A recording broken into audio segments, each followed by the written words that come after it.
Hello दोस्त, आज हम एक्सरसाइज 7.10 इंटीग्रेशन करेंगे। जैसा कि आप देख रहे हैं क्वेश्चन नंबर 4।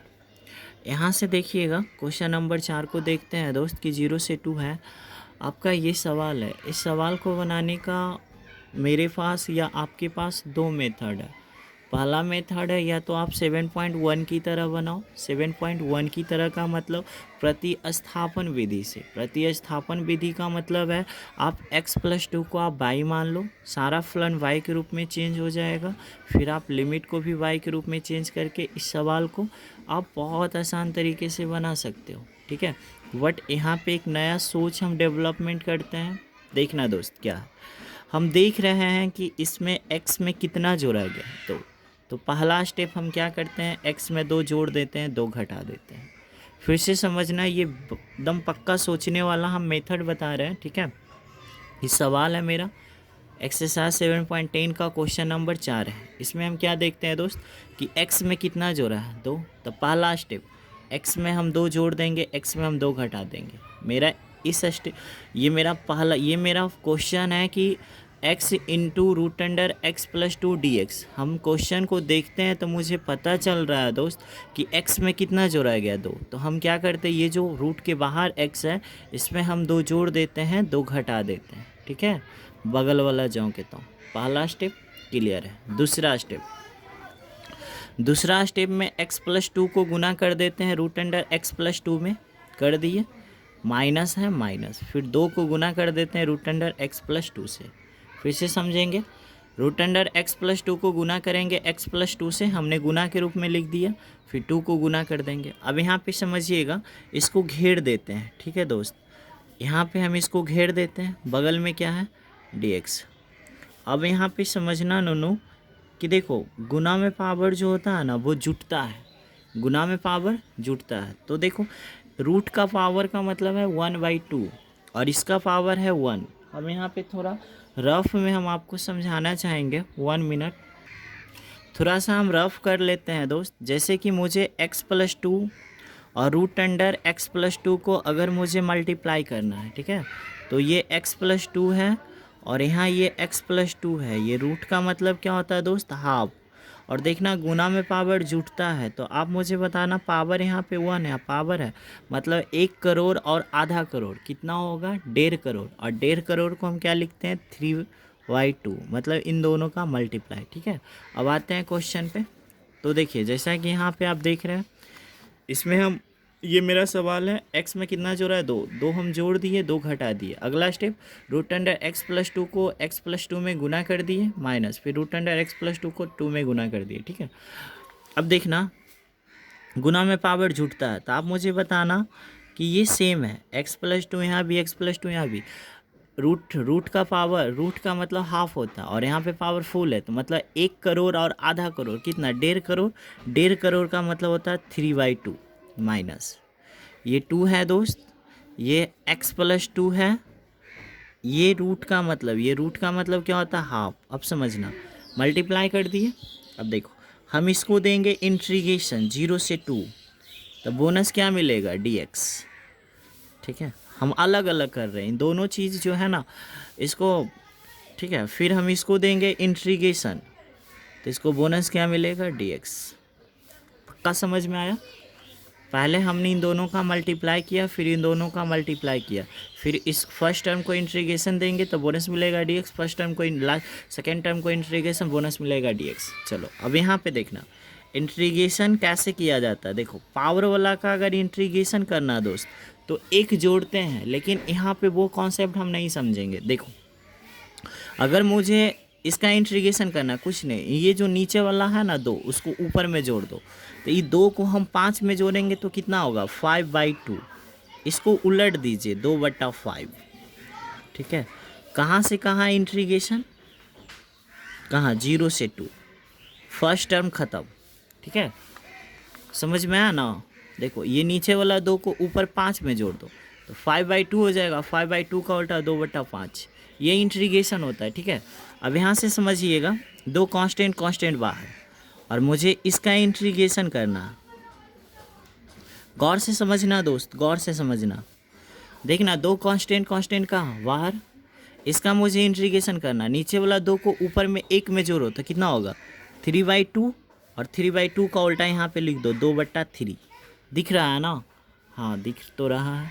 कहाँ से कहाँ है इंटीग्रेशन है? 0 से 2। फिर से समझेंगे, पावर वाला का इंटीग्रेशन करना, नीचे वाला को ऊपर में जोड़ना, 3/2 का उल्टा 2/3, और ये तो कांस्टेंट बाहर कर दिए थे 2। ठीक है, अब देखना लिमिट धरने का तरीका समझना। देखो 2/2 कांस्टेंट बाहर, एक बार x के जगह पे ऊपर वाला लिमिट धरेंगे। फिर से समझना, 2/5 कांस्टेंट बाहर, एक बार x के जगह पे ऊपर वाला लिमिट धरेंगे।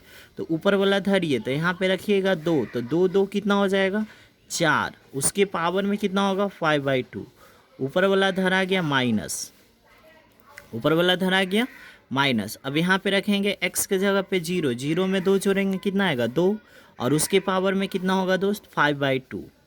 इसको आप पैक कर दीजिए। ठीक है, अब यहाँ पे देखना दोस्त, यहाँ पे समझ में आया ना, 2/5 कांस्टेंट बाहर, एक बार x के जगह पे ऊपर वाला तो 2 2 4 हो जाएगा, और माइनस एक बार x के जगह पे नीचे वाला। ठीक है, समझ में आना चाहिए। देखो 2 दूनी का 4/3 कांस्टेंट बाहर।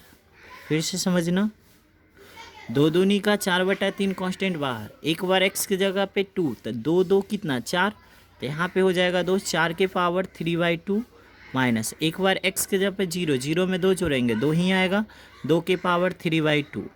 ठीक है, अब समझना, अगला स्टेप समझना। यहाँ पे देखना दोस्त, एक चीज़ हम बताते हैं, यहाँ पे समझना बाबू, 4 को हम लिख सकते हैं 2 का स्क्वायर, उसके पावर में आप लिख दो 5/2। देखो ये 4 को लिखेंगे 2 का स्क्वायर। ठीक है, बट देखो यहाँ पे समझना दोस्त, 4 का हम 2 का स्क्वायर लिख सकते हैं, स्क्वायर मतलब 4 को हम स्क्वायर के रूप में लिख सकते हैं, लेकिन 2 का स्क्वायर के रूप में हम कैसे लिखेंगे? तो 2 को जब भी स्क्वायर के रूप में लिखना है तो √2 का स्क्वायर कर दो, उसके ऊपर में कितना है 5/2। ठीक है, अगर वैसे चीज़ जो परफेक्ट स्क्वायर नहीं, वैसे नंबर जो सॉरी यहाँ पे समझना, जैसे कि देखो ये 4 का स्क्वायर तो बहुत आसानी से हो जाएगा, इस 4 को लिखेंगे 2 का स्क्वायर, उसके पावर में कितना है 3/2। बट 2 का स्क्वायर नहीं होता है, कोई बात नहीं, इसको रूट में करके आप स्क्वायर कर दो, क्योंकि √2 का स्क्वायर का मतलब 2 होता है। ठीक है, उसके पावर में कितना हो जाएगा 3/2। ठीक है, फिर से समझना, 3 को लिखना स्क्वायर के रूप में तो √3 का स्क्वायर लिखेंगे, अगर 5 को मुझे लिखना स्क्वायर के रूप में तो √5 का स्क्वायर लिखेंगे, क्योंकि किसी भी रूट वाले संख्या का स्क्वायर करने पे रूट गायब हो जाता है। ठीक है, अब बस कुछ नहीं है, आपका मन में चल रहा होगा कि सर ऐसे लिखने से क्या फ़ायदा होने वाला। फ़ायदा यहाँ आपके सामने है, देखो 2/5 है, 2/5 हम दे दिए, यहाँ देखो स्क्वायर से ये रूट ख़त्म हो जाएगा, सॉरी स्क्वायर से स्क्वायर ख़त्म हो जाएगा, 2 की पावर 5 32 होता है, क्योंकि 2 2 2 दूनी 4, 2 2 2 दूनी 4, 4 दूनी 8, 8 दूनी 16, 16 दूनी 32, माइनस यहाँ पे समझना, ये 2 से 2 कट जाएगा, √2 की पावर 5, √2 की पावर 5 होता है 4√2। ठीक है, आपको नहीं समझ में आया कोई बात नहीं, मैं आपको समझा दूंगा, बट एक हुनी और देखते हैं, 4/3 यहाँ पे समझते हैं, स्क्वायर से ये 2 ख़त्म हो जाएगा, 2 का क्यू कितना होगा 8, माइनस स्क्वायर से ये 2 ख़त्म हो जाएगा, √2 का क्यू कितना होगा 2√2। ठीक है, अब इसको ये हो गया 1 मिनट। अगर आपको समझ में नहीं आया कि √2 के पावर 5 क्या होगा, तो मैं आपको बता देता हूँ डिटेल। √2 के पावर 5 का मतलब √2 को 5 बार लिखना, कितना टाइम से लिखना दोस्त 5 टाइम से लिखना। तो आप खुद मुझे बताओ, ये देखो 2 दूनी का √2 और बगल में √2 बच जाएगा, तो 2 दूनी का कितना 4√2। इसका मतलब √2 के पावर 5 का मतलब 5 से 1 कम 4√2। उसी तरह से √3 का मतलब 3 से 1 कम 2√2 होगा। ठीक है, उसी तरह से √5 का मतलब अगर यहाँ पे 5 देंगे तो 5 से 1 कम यानी 4√5 हो जाएगा। ठीक है, समझ में आया कॉन्सेप्ट? चलो ये सब तो बाल बुतरू का है, अब समझना थोड़ा सा और बस। देखो एक क्वेश्चन मुझे समझाने में काफ़ी ज़्यादा टाइम लग रहा है, कोई बात नहीं, यहाँ पे समझना। इसको हम मल्टीप्लाई करते हैं, मल्टीप्लाई कर दे क्या, मल्टीप्लाई कर दे क्या, या एक चीज़ और भी हो सकता है। यहाँ पे देखो 8 है, 2√2 है, और यहाँ पे अगर हम कॉमन ले लेते हैं 4 इसमें से, तो चलिए 32, 4 ख़त्म, सॉरी 4 नहीं ले सकते हम यहाँ पे, तो चलो मल्टीप्लाई कर देते हैं। देखना यहाँ से मल्टीप्लाई करते हैं तो 32 दूनी के कितना 64/5 माइनस, फिर इसमें भी करना पड़ेगा 4 दूनी के कितना 8√2 बट्टा कितना 5, फिर आगे बढ़ते हैं माइनस 8 चौका क्या 32/3 माइनस माइनस प्लस 8 4 दूनी के 8√2 y क्या 3 हो गया। अब क्या करें, इन दोनों का सलूशन कर देते हैं, यानी 64/5 माइनस 32/3 को एक साथ कर लेते हैं और माइनस 8√2 कॉमन लेते हैं दोस्त। 8√2 कहाँ से कॉमन ले रहे हैं, इसमें से, तो 8√2 कॉमन लेंगे तो 1/5 और ये प्लस वाला माइनस हो जाएगा 1/3। फिर से समझना, देखो 64/5 और माइनस 32/3 साइड में लिख दी। आप इन दोनों को देखना, ठीक है, आप ऐसे मत कर देना एग्जाम में, इन दोनों को आप देखो। माइनस 8√2 हम कॉमन ले रहे हैं, तो ये माइनस वाला क्या हो गया प्लस, और ये प्लस वाला क्या हो गया माइनस, लेकिन 8√2 कॉमन है तो क्या बचेगा 1/3। अब इस सवाल का उत्तर देते हैं, इसका एलसीएम क्या होगा, अभी भी कुछ समझ में नहीं आ रहा, चलो एलसीएम देख लेते हैं। इसका एलसीएम कितना होगा 15, तो 64 तिया, हाँ तो 4 तिया 12 का 2 हो जाएगा, 4 तिया 12 के 2, छोतिया 18 है कितना 19 माइनस 5 दूनी 10 का यहाँ पे 0 हो जाएगा, 5 तिया 15 और एक क्या होगा 16।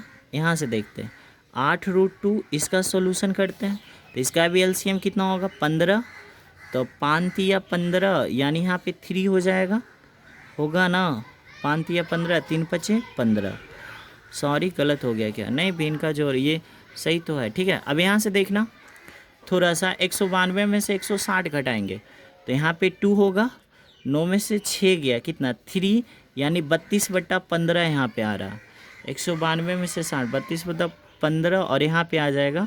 देखो ये जब इसको हम सोल्यूशन करेंगे तो 8√2 यहाँ पे आ जाएगा, 5 में से 3 जाएगा, माइनस 2/15 आ जाएगा। अब ये 15 सेम है तो एक लाइन और हम बढ़ा सकते हैं आंसर। देखना आंसर देना है तो यहाँ पे समझना, ये 32 है दोस्त, 32/15 आप रहने दो, ठीक है।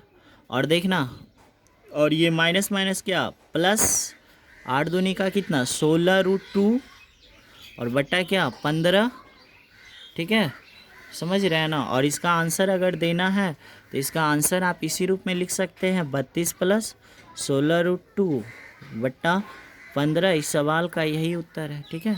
आप देखना किस रूप में आंसर दिया है। बट मैं आपको एक बात बताना चाहूँगा दोस्त, इंट्रीगेशन एक ऐसा चीज़ होता है, इसमें आंसर पे कभी मत जाना, इसमें एक प्रोसेस होता है, आप अगर सही प्रोसेस करोगे तो आपको सही मार्क्स मिलेगा, ठीक है। इसमें आंसर नहीं होता है, ठीक है। अब देखो जैसे कि आंसर कहने का मतलब, जैसे कि हम ये दोनों का ये मतलब ये दोनों को लेकर हम कैलकुलेट किए, हो सके एग्जाम्पलर इन दोनों को लेकर कैलकुलेट कर दे, ठीक है। बट आप जैसे मन तैसे हल करो, कोई फ़र्क नहीं पड़ता। मेरे अकॉर्डिंग इस सवाल का यही उत्तर है। अगर आपको कोई आंसर पे कोई डाउट हो तो आप मुझे कमेंट करना, ठीक है। तब तक हम नेक्स्ट क्वेश्चन देखते हैं, ठीक है। ये नेक्स्ट क्वेश्चन है दोस्त, क्वेश्चन नंबर 5। देखना, ये देखो हम मान लेते हैं एक्सरसाइज, हम बार बार बता रहे हैं कि एक्सरसाइज 7.10 कुछ भी नहीं है, एक्सरसाइज वो 7.2 की तरह है। जैसे हम y बराबर मान लेते हैं cos x, y बराबर cos x। अब यहाँ पे लिखेंगे दिस इम्प्लाइज y का डिफ्रेंशिएशन क्या होगा दोस्त d/dx, और cos का डिफ्रेंशिएशन क्या होगा दोस्त माइनस साइन। cos का डिफ्रेंशिएशन क्या होगा माइनस साइन। यहाँ पे देखेंगे दोस्त y बराबर हम cos मान लिए, y का डिफ्रेंशिएशन d/dx, cos का डिफ्रेंशिएशन माइनस साइन। अब देखना, ये तो हम जब इस फलन को, अगर मैं इस फलन को पूरे फलन को y के रूप में कन्वर्ट कर रहे हैं, अगर हम इस फलन को y के रूप में कन्वर्ट कर रहे हैं तो लिमिट को भी y के रूप में कन्वर्ट करना पड़ेगा। इसका मतलब क्या है समझना। अभी मेरा क्वेश्चन x के रूप में है तो मेरा लिमिट भी x के रूप में है, ठीक है। बट इस क्वेश्चन को हम क्या माने, बाई मानने का मतलब इस क्वेश्चन को हम बाई के रूप में कन्वर्ट कर रहे हैं, तो लिमिट भी कन्वर्ट होगा। कैसे कन्वर्ट होता है समझना, यहाँ पे एक वर्ड लिखना, हिंदी में लिखना, जब आप x बराबर आप लेते हो ऊपर वाला लिमिट, ऊपर वाला का मतलब क्या, 5/2। जब आप x बराबर ऊपर वाला लिमिट लोगे तो दिस इम्प्लाइज y का मान क्या आएगा, इसमें x बराबर 5/2 यहाँ पे रखेंगे, cos 90 डिग्री का मान, तो आप कहोगे सर cos 90 डिग्री का मान 0 होगा। हो गया, ख़त्म। अगेन अगर तुम x बराबर 0 लोगे, अब कहोगे सर आपको कैसे पता चला कि ये x बराबर, अरे भाई मेरा क्वेश्चन अगर x के रूप में है तो लिमिट भी x में ही है। जब x बराबर हम ऊपर वाला लिमिट लेंगे तो बाई का मान आएगा। देखो अब x बराबर नीचे वाला लिमिट लेंगे तो फिर भी बाई का मान आएगा, लेकिन रखेंगे किस में, यहाँ पे रखो 0, cos 0 डिग्री का मान 1, ख़त्म।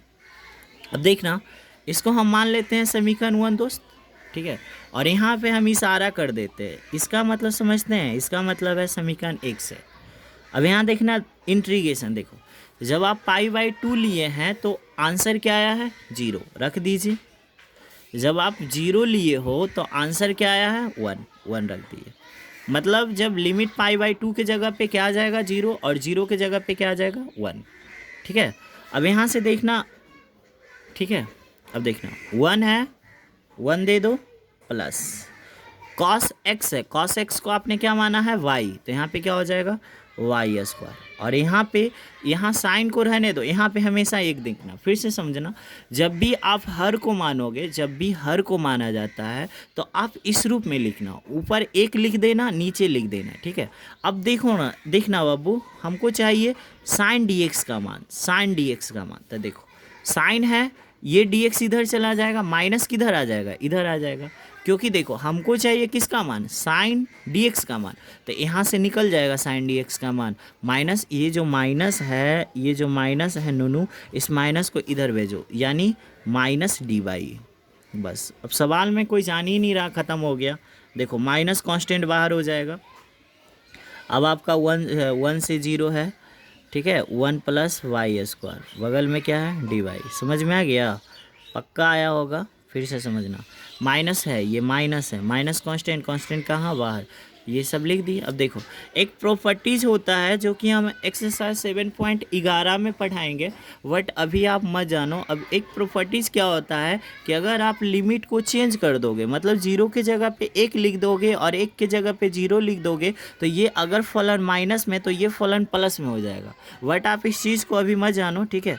1/1 + x² का इंटीग्रेशन होता है tan इनवर्स x, लेकिन 1/1 + y² का इंटीग्रेशन होगा tan inverse y, tan inverse y। कहाँ से कहाँ लिमिट, तो आप कहोगे सर 0 से 1 होगा। एक बार x के जगह पे क्या आएगा, सॉरी एक बार y के जगह पे क्या आएगा, ऊपराव का मतलब 1, माइनस एक बार y के जगह पे क्या आएगा, निचलाव का मतलब क्या, 0, ख़त्म। अब बताओ, यहाँ से हम बताए थे tan इनवर्स बेटिंग करेगा tan का, tan इनवर्स बेटिंग करेगा tan का, tan इनवर्स आएगा तो tan में ही सोचना है, cot इनवर्स आएगा तो cot में ही सोचना है। तो tan में कितना डिग्री का मान 1 होगा, तो आप कहोगे सर 45 डिग्री, π/4। tan इनवर्स बेटिंग करेगा tan में कितना डिग्री का मान 0, आप कहोगे सर 0 डिग्री। देखना ये हो जाएगा -π, माइनस में उत्तर आएगा -π/4, और ये माइनस +0, जो कि लिखना कोई ज़रूरी नहीं है। इस सवाल का यही उत्तर है, ठीक है। नेक्स्ट क्वेश्चन देखते हैं। नेक्स्ट क्वेश्चन आप देखेंगे दोस्त, क्वेश्चन नंबर 6। देखना ये 0 से 2 है, ठीक है। आप इस सवाल को मुझे बस इतना बता दो ज़रा, बस इतना बता दो ज़रा कि ये सवाल कहाँ से लिया गया।